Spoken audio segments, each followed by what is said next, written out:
뭐 결혼에 대한 가치관이 굉장히 많이 바뀌었죠.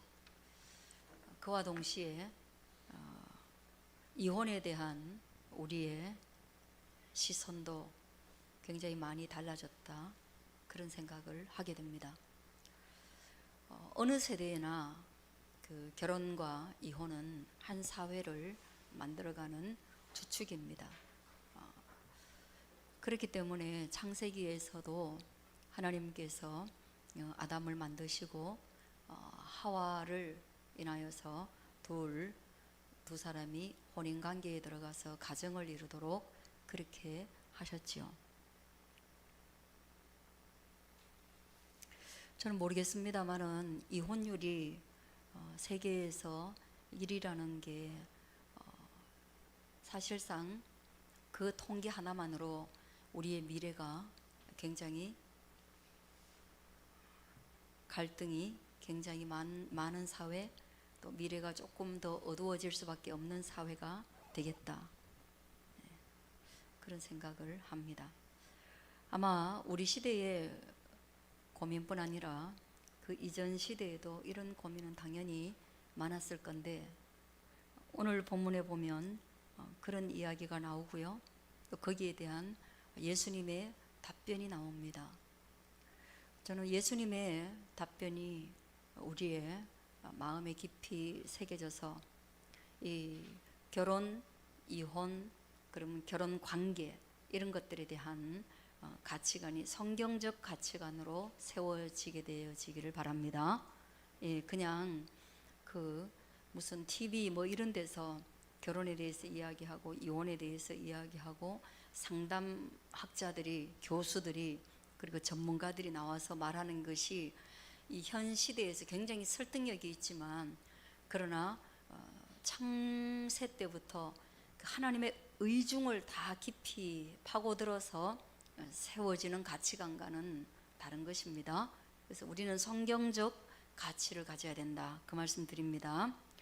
바리새인들은요, 늘 가르치시는 예수님 앞에 일반 사람들이 순수한 질문을 한 반면 늘 이렇게 시험을 하려고 예수님의 답변을 통해서 뭔가 꼬투리를 잡아서 이슈화시키고 예수님을 모함하기 위해서, 책잡기 위해서 질문을 많이 했습니다. 그러니까 약간 삐뚤어진 질문이죠.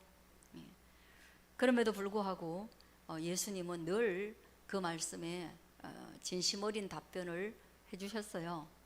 그리고 그것은 바리새인만 듣는 것이 아니기 때문에 오고 오는 세대가 듣고, 또 거기에 있던 바리새인과 같이 아는 사람들이 들었기 때문에 예수님의 답변은 늘 진실하게 들려졌습니다. 오늘 질문은 그거예요. 시험하여서 물었는데 사람이 아내를 버리는 것이 옳으니까, 사람이 아내 버리는 게 옳습니까? 이혼하는 게 옳습니까? 라고 질문하는 이 말에 이미 약간 가부장적이고 남성 중심의 그 사회적, 시대적 상황을 엿볼 수 있죠. 여자가 무슨 물건도 아니고 취하거나 버림받은 그런 대상도 아니라는 생각을 우리가 지금 하고 있지만, 뭐 그 시대는 어쩌면 이런 단어들이 만연하게 사용되어진 그런 시대가 아닌가 생각하면서, 여자 버리는 거 버렸다는 거죠.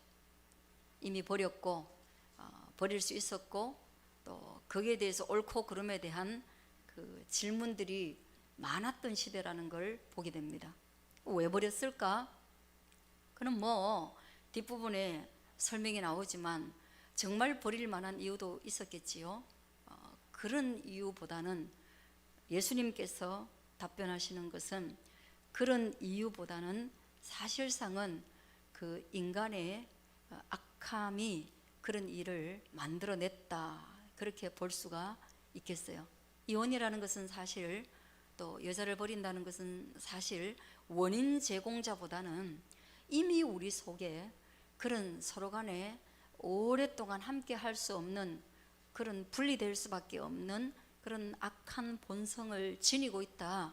여기에 대해서 전제하고 예수님이 답변을 하십니다. 그러면서 이렇게 얘기해요. 야, 모세가 그러면 너희한테 어떻게 명령했냐?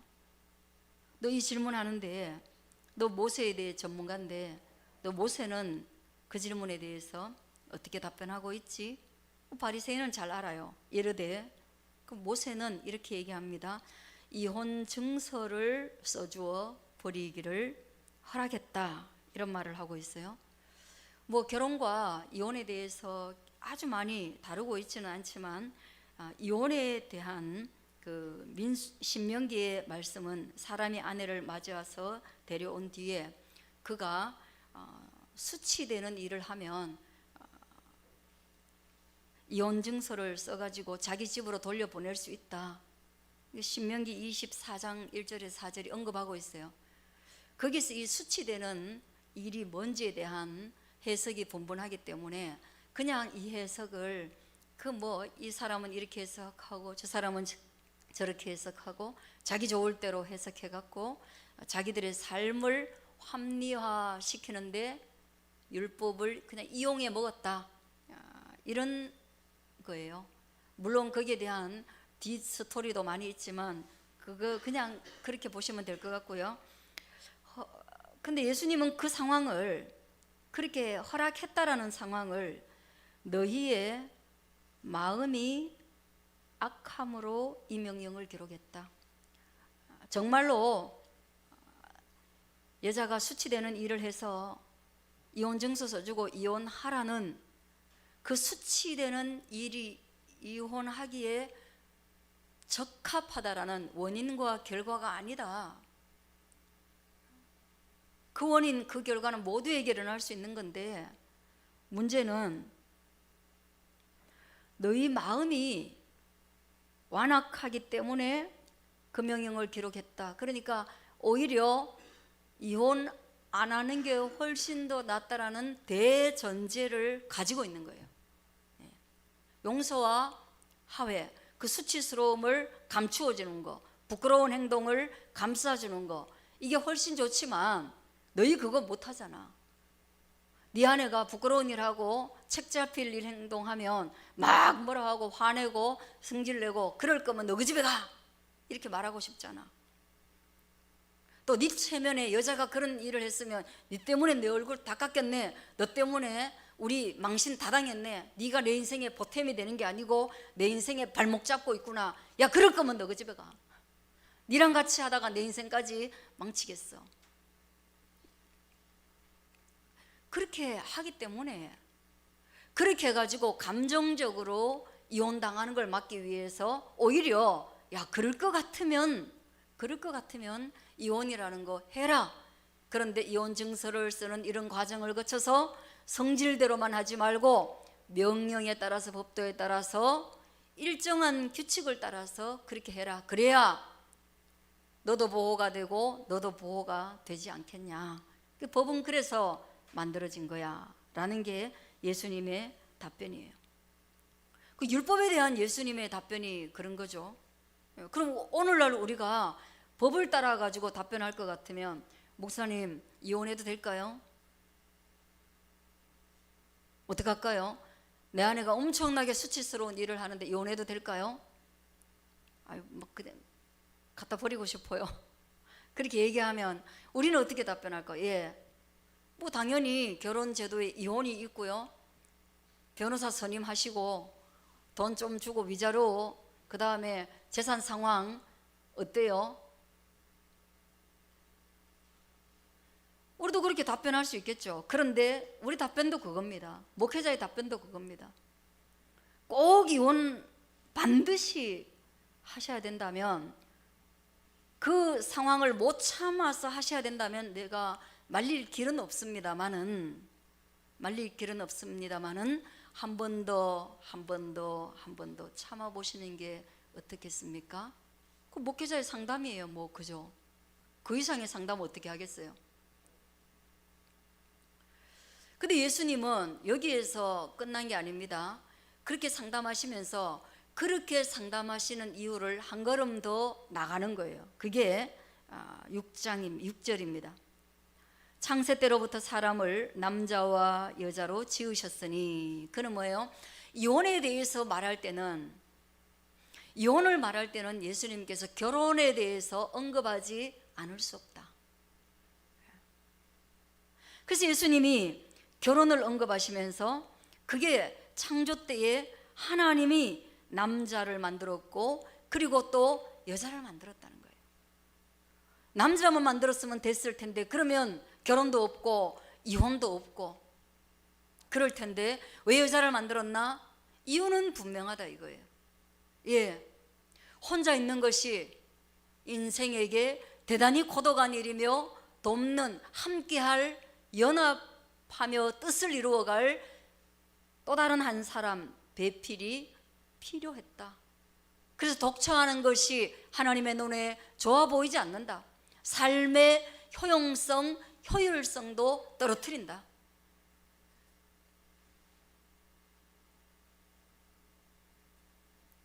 그래서 여자를 만들었다 이거예요.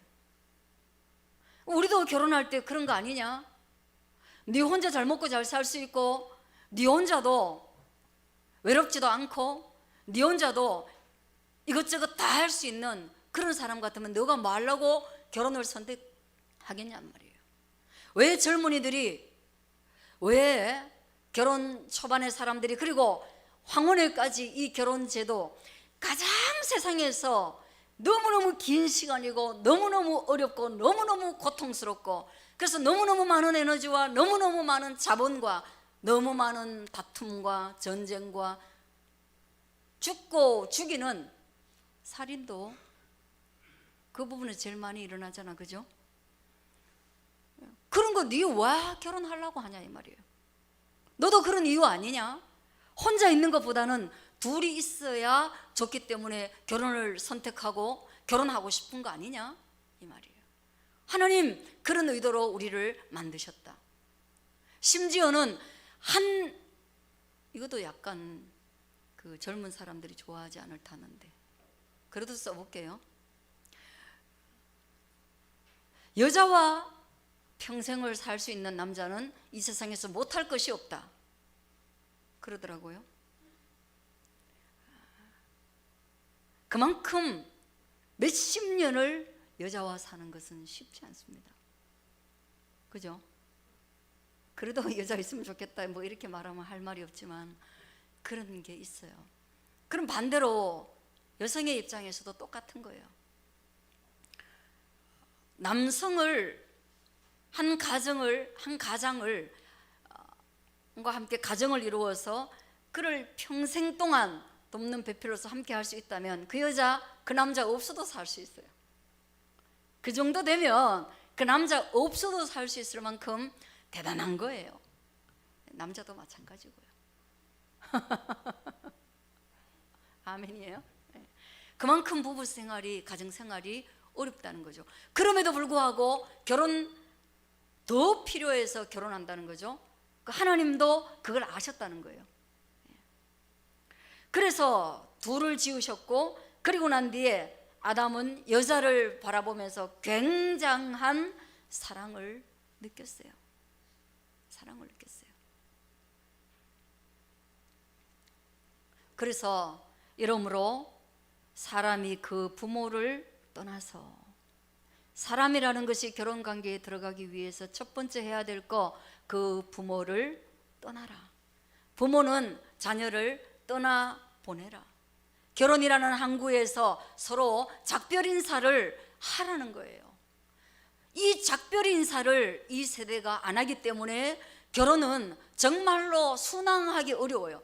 그냥 둘만 가도 난파선이 되기 쉬운 것이 결혼인데, 떠나보내지 않는 부모의 마음과 떠나고 싶지 않은 자녀의 마음 때문에 결혼은 처음부터 순항하기 어려운 상태로 출발하고 있습니다.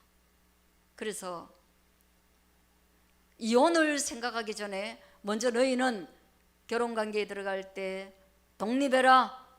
누구로부터 독립하느냐? 부모로부터 독립해라. 할렐루야. 자녀들이 아멘 하면 됩니다. 할렐루야. 부모들은 진짜 품 안에 영원히 간섭하면서 잔소리하면서 살고 싶지만 떠나보내는 연습을 사춘기 때부터 했는데 결혼 때는 그냥 확 손을 놔줘라. 자기들이 와가지고 도와달라고 읍소할 때까지는 그 삶에 간섭하지 마라.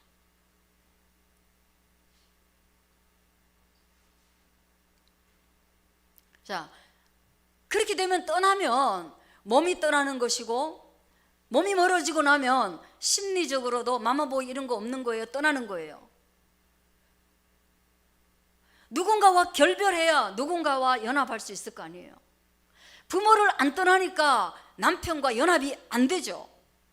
내 뼈 중에 뼈요 내 살 중에 살이라고 고백했는데 부모가 너는 내 뼈로 낳았고 너는 내 살로 만들었어 이렇게 하니까 그 뼈와 그 살이 안 되는 거예요.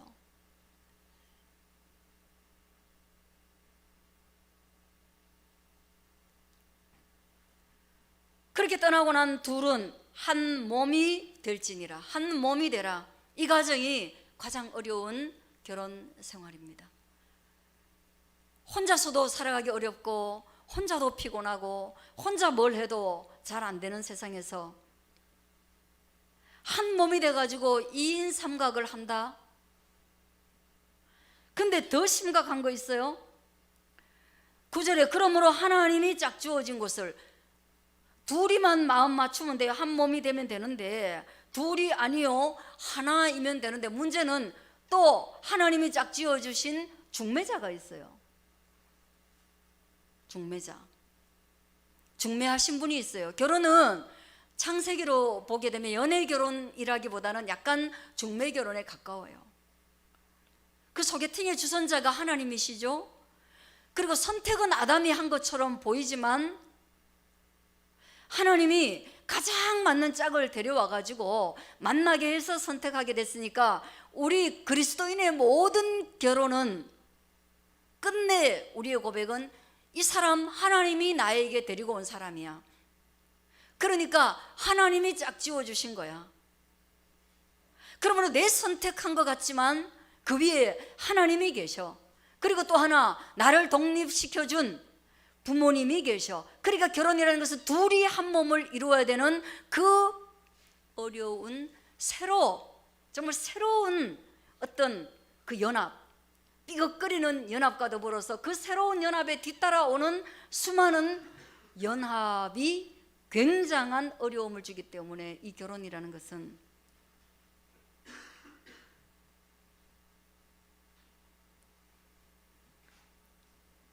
불행한 것이 정답입니다. 그래서 결혼 생활 어떠세요? 하고 했을 때 결혼 너무 행복해요 라고 말하는 사람은 금방 결혼했거나 아니면 오늘 그냥 화해했거나 용서받을 못할 죄를 오늘 용서받았거나 아니면 오늘 무슨 다른 좋은 일이 있었거나 그냥 그런 거예요. 그래서 많은 불행들을 잠시 잊은 거예요. 머리 한 대 탁 치고 정신 똑바로 차리고 말해봐. 그래 뭐예요? 정신 똑바로 차려보면 뭐예요? 결혼은 힘든 게 훨씬 많죠. 시간적으로 이미 힘들어요. 너무 길어요. 공간적으로 너무 오래 붙어 있어요. 그리고 결혼에는 자유보다는 책임이 너무 많아요. 사랑하는 시간보다는 미워하는 시간이 훨씬 많아요. 그리고 이 사람만 아니면 내가 자유로울 것 같고, 이 사람만 아니면 내가 성공할 것 같고, 이 사람만 아니면 내가 더 잘 될 수 있을 것 같고, 이 사람만 아니면 내가 훨씬 더 유명해지고 아프지도 않을 것 같고 그런 거예요. 그래서 이혼이야말로 헬스 중에 헬스입니다. 이혼이야말로 홍보 중에 홍보입니다. 이혼이야말로 성공 중에 성공입니다. 그렇게 생각하는 결혼이 정상적인 결혼이에요. 저는 거기에 공감합니다. 저는 교회를 통해서 그런 걸 한없이 느낍니다. 교회만 안 하면 좋을 것 같다. 그 똑같은 거예요. 그게. 연합은 둘이 하나가 되는 연합만큼 인간에게 어려운 것은 없습니다. 죄 때문이죠. 결혼과 이혼에 대해서 내가 TV 얘기 중에 정말 기억나는 게 뭐냐면, 이승철이라는 가수, 그 사람이 인터뷰하면서 자기가 이 세상에서 제일 잘한 게 뭐냐, 이혼한 거라 하더라고요. 너무너무 결혼 생활이 고통스럽다 하더라고요. 근데 그분은 공식적인 커플인데 그 말한 게 제가 굉장한 누군가에게 상처를 주겠다. 아무리 그래도 참아야 될 말이 있는데, 인간적으로 아무리 잘한 일이라도 저렇게까지 말할 수 있나.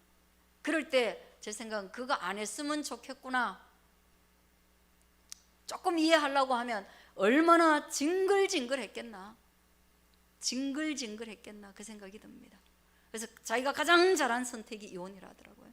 근데 하나님은 그런 선택 허락한 적 없습니다. 뭐예요? 그 둘이 한 몸이니, 둘이 이제는 아니고 하나인데 어떻게 분리될 수 있겠느냐. 그리고 그 연합을 이루어 준 게 바로 하나님인데, 어떻게 하나님 아래에 있는 사람이 그것을 임의로 나눌 수 있겠느냐. 그러므로 궁극적으로 결혼 제도를 이해한다면 너희가 이혼 증서며 이혼을 할 수 있느냐 없느냐 많은 질문을 해도 그것은 안 하는 게 좋다, 이 말을 하는 거예요.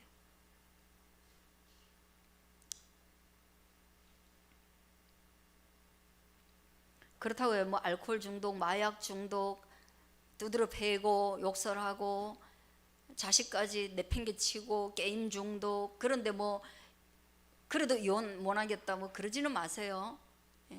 여러분, 그런 경우는 좀 달라요.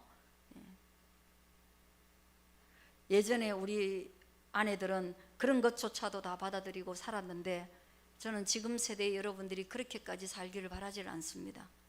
왜냐하면 하나님은 사랑이시고, 하나님은 우리가 행복하기를 원하시고, 하나님은 우리를 구원으로 성장시키시는 분인데, 지나치게 비인격적으로 중독된 상태의 결혼 생활까지도 그래야 된다라고 말하고 있지는 않습니다. 자, 그리고 난 뒤에 다시 여기에서 결혼 제도보다 더 한 걸음 나아가는 게 있습니다. 그거 하고 볼게요. 그거는 바울이 말한 거예요. 바울은 예수님이 이혼, 악해서 이혼하라고 했는데 결혼 제도를 생각하면 안 하는 게 훨씬 좋지 않겠어? 그 이혼 안 하기 위해서는 부모와 독립해야 되지 않겠어? 둘이 하나라는 걸 알아야 되지 않겠어? 그리고 딴 데 가도 딴 여자 만나면 좋을 것 같지만 그거 아니야. 그러면 중매자이신 하나님을 욕보이는 거야. 하나님이 너 맺어줬다고 믿는 거, 그래야 너 결혼 생활 참고 인내할 수 있지 않겠어? 그래도 결혼은 어려운 것이기 때문에 광야이지 않겠어?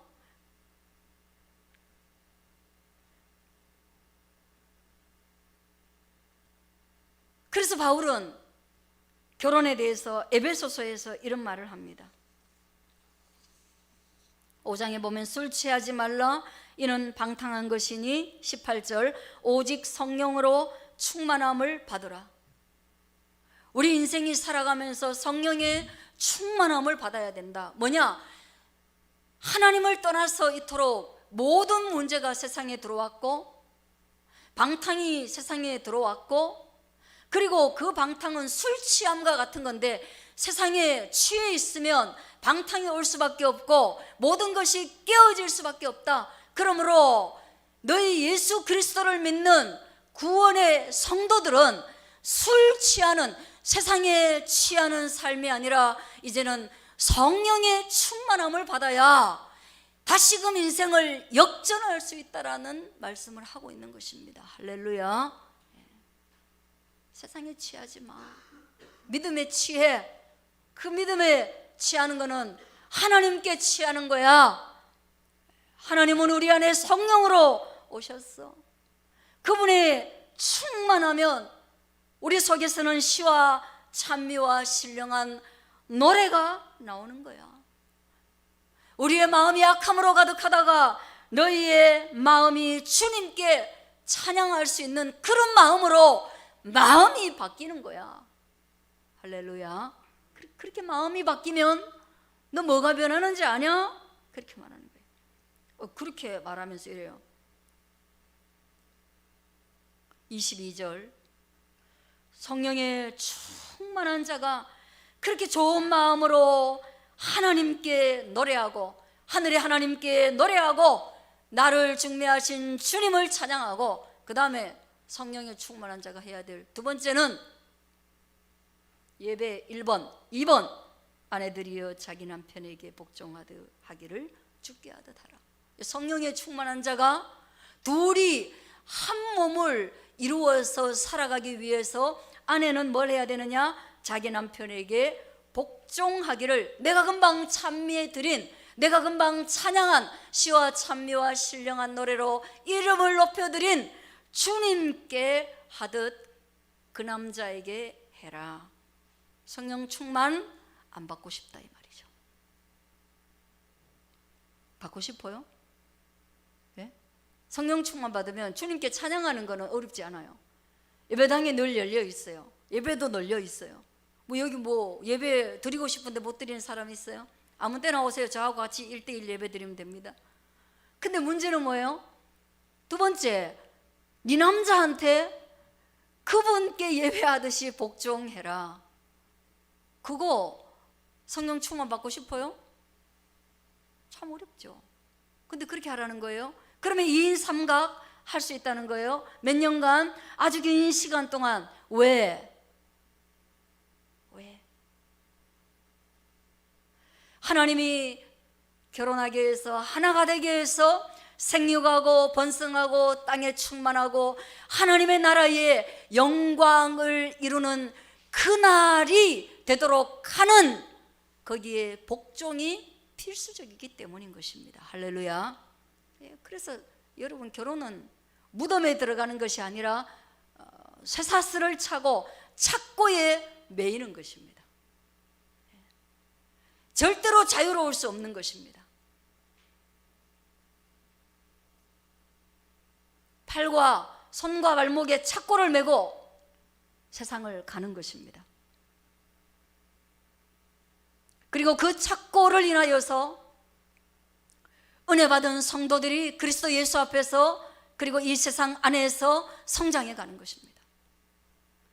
그래서 복종할 수 없는 존재는 이 세상에서 이길 수 없는 존재입니다. 이것을 믿으시길 바랍니다.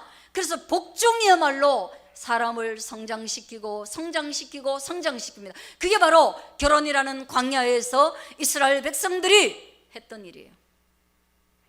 광야에 걸어가면서 제일 하기 싫었던 게 복종이에요. 그런데 복종하면 비로소 가나안에 들어갈 수 있는 거예요. 그날을 위해서 너희 결혼 생활 복종해라. 성령의 충만함을 얻었거든 그리해라. 하나님을 찬양하는 입술이 있거든 복종해라. 두 번째, 남편들에게도 했겠죠. 남편은 뭘 해야 되느냐? 아내 사랑하기를 그리스도께서 교회를 사랑하시고 그 교회를 위하여 자기를 죽임같이, 아내 앞에서 죽어라.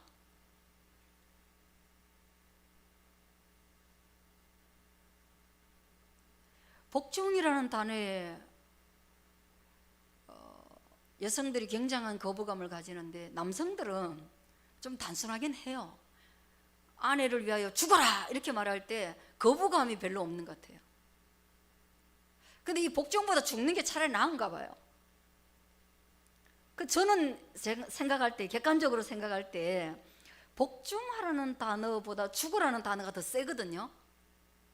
물론 다 똑같아요. 끝까지 가보면 똑같아요. 근데 단어적으로 보면 아내를 위하여 죽어라 그렇게 할 때 훨씬 조금 더 힘이 들 텐데, 보면 여성들은 이 단어에 튀는데 남성들은 안 튀어요. 이유를 잘 모르겠어요. 원래 그냥 죽을 준비가 돼 있는 것 같기도 하고, 결혼하면 그냥 아내 말에 나는 그냥 납작 엎드릴 거야 그렇게 생각하고 있는지 모르겠어요. 예수님께서 우리를 위하여서 죽었는 것처럼 네 아내를 위하여 너 죽을 준비하고 결혼해라. 아내를 밥 짓는 대상으로, 아내를 밟고 일어나서 성공을 위한 발판으로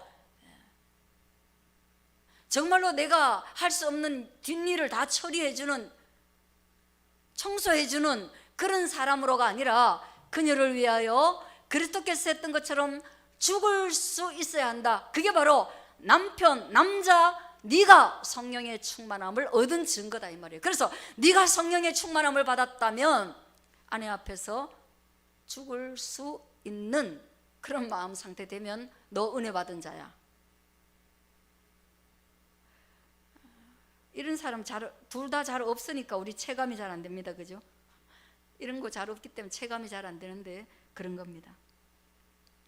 그러면 왜 그랬냐? 왜 이렇게 성령 충만은 이런 복종과 이런 죽음을 요구하느냐? 그거는 뭐예요? 한 걸음 더 나아가면 예수님과 우리의 관계가 부부 관계이기 때문입니다. 믿으시기를 축복합니다.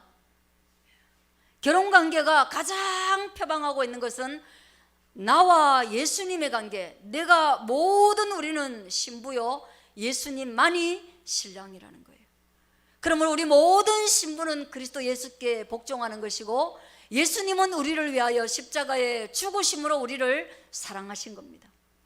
그러므로 결혼관계는 광야를 걷는 것이고 신앙의 삶은 광야를 걷는 것입니다.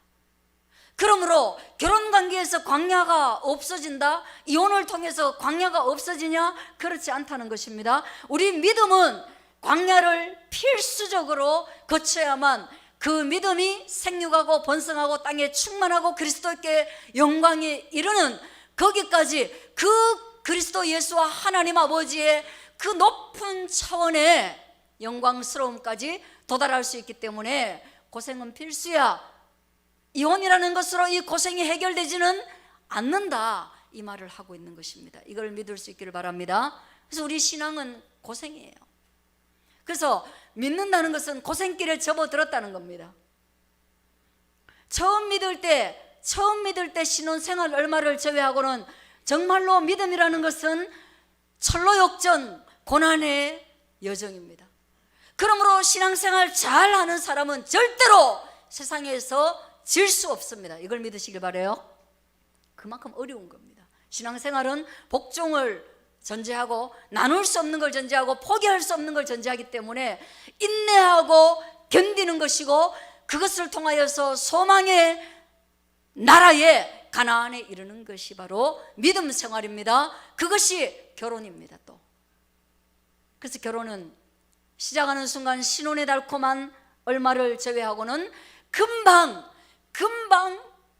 가장 안 맞는 사람하고 결혼했다는 것을 알게 되는 것이고 이혼도 하지 못하는 상태에 접어들었다는 것을 아는 것이고 그래서 고난의 행군이 시작되는 것인데 그 긴 행군의 끝에는 인내와 복종과 사랑의 그 끝에는 소망의 나라 가나안이 있다. 결혼의 끝에서야 잠시 맛볼 수 있는, 그래서 결혼은 처음과 끝에서야 달콤함을 맛볼 수 있다. 신앙도 첫 신앙과 끝에 천국 갈 때 정말로 확실하게 내가 갈 곳이 있기 때문에 너무나 자유롭고 기쁘다.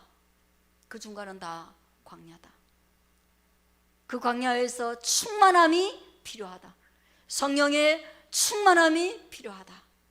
그 충만함이 오늘도 여러분에게 주어지길 바랍니다. 기도하겠습니다.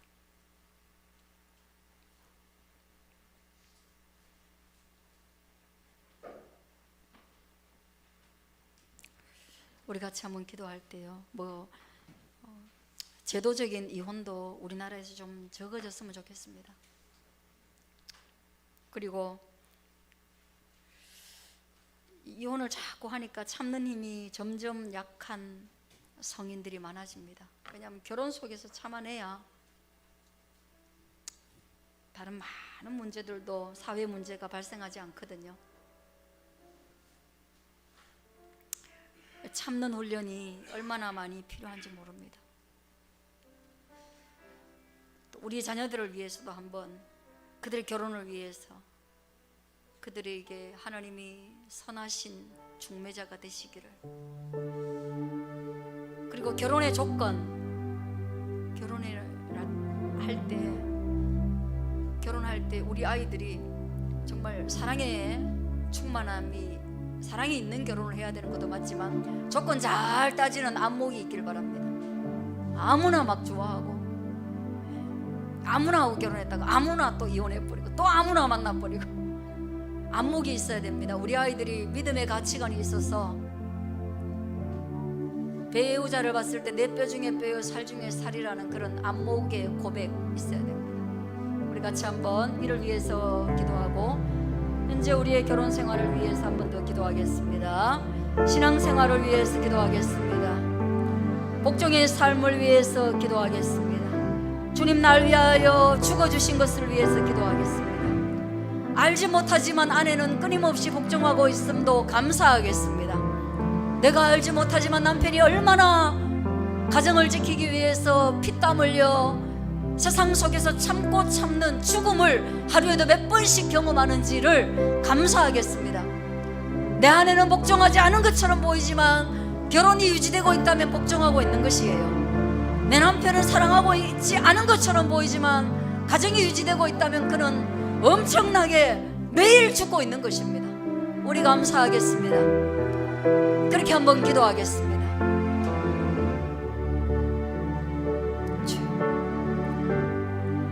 주여, 이 세대의 결혼